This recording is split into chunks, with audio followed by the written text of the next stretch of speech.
Hey you guys, it's Jamie. I'm going to talk about the Pregnancy Discrimination Act of 1978. So this act can best be defined as one that makes discrimination on the basis of pregnancy and childbirth related medical conditions illegal. So it's pretty self-explanatory. This act was approved on October 31st, 1978. It was actually passed as an amendment to the sexual discrimination section of the Civil Rights Act of 1964. Congress enacted this act, that was a tongue twister, in response to two Supreme Court cases, Jodoldig versus Aiello and General Electric versus Gilbert. So, the first one, so basically Carolyn Aiello was an employee in California at some company, and she had a disability due to complications from her pregnancy. And she attempted to receive disability benefits from California's Disability Fund. But according to California's Unemployment Insurance Code, under Section 2626, pregnancy disabled women were denied these benefits. So, Carolyn and other women who had been victimized by this actually challenged the statute. And in short, it went to the Supreme Court, and the women actually lost in a 6-3 decision because the Supreme Court ruled that insuring disability resulting from pregnancy complications, basically, would be very expensive, and it would make the program impossible to maintain, which is kind of a joke, but, So the second one is General Electric versus Gilbert. So GE offers their employees a disability plan for non-occupational illnesses and accidents, but this plan doesn't cover pregnancy and pregnancy-related disabilities. So the female employees took this to the Supreme Court, and again they lost in a 6-3 decision because the Supreme Court claimed that because the disability plan was not worth more to men than it was to women, it did not discriminate based on sex. So we don't know. But these two cases actually did go on to influence the decision to create the Pregnancy Discrimination Act. It's pretty self-explanatory why this act was created. It prohibits employers from making hiring and firing decisions based on, pregnancy.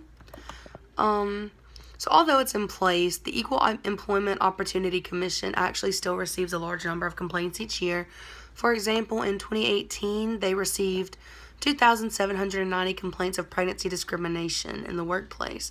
And of these, only 84 resulted in successful conciliations. But there are 6 main ways that this act helps protect pregnant job seekers and employees. First one is simply enough that employers cannot refuse to hire women just because they're pregnant or because they have complications from a past pregnancy. Number 2, employers cannot require pregnant women to perform special procedures just to prove they're capable of doing a job. So if I'm pregnant and I'm trying to get a job, they can't make me do something to prove I can do it if they don't make non-pregnant job seekers or employees do the same thing. It's just not fair. Number 3, if an employee obtains a pregnancy-related disability or illness that prevents them from performing their duties, the employer cannot treat this employee any differently than they would an employee who has any other disability or illness. Number 4, employers cannot prohibit their pregnant or pregnancy-disabled employees from working. Also, they can't prohibit these employees from returning to work after giving birth or getting better. Number 5, health insurance plans provided by the employer cannot treat pregnancy-related issues any differently than they would other medical issues. And number 6, health deductibles cannot be increased for pregnant employees. So health deductibles for pregnancy along with all other medical issues have to be the same. But each of these reasons basically just go to show why this act was put into place and how it protects these people. This act is implemented everywhere, but it's only required if the establishment has more than 15 employees. So pregnancy discrimination is a form of discrimination that needs to be carefully watched and tiptoed around. So those 6 ways that I listed just a minute ago can, like, there are loopholes in all of them. So employers can use an excuse other than pregnancy to say, oh, I can't hire Jane over here, but I'll hire Bill because he's not pregnant. And they won't use pregnancy as an excuse. But in today's society, though, women's rights are a huge deal. So having a claim of pregnancy discrimination on your record can really hurt a business.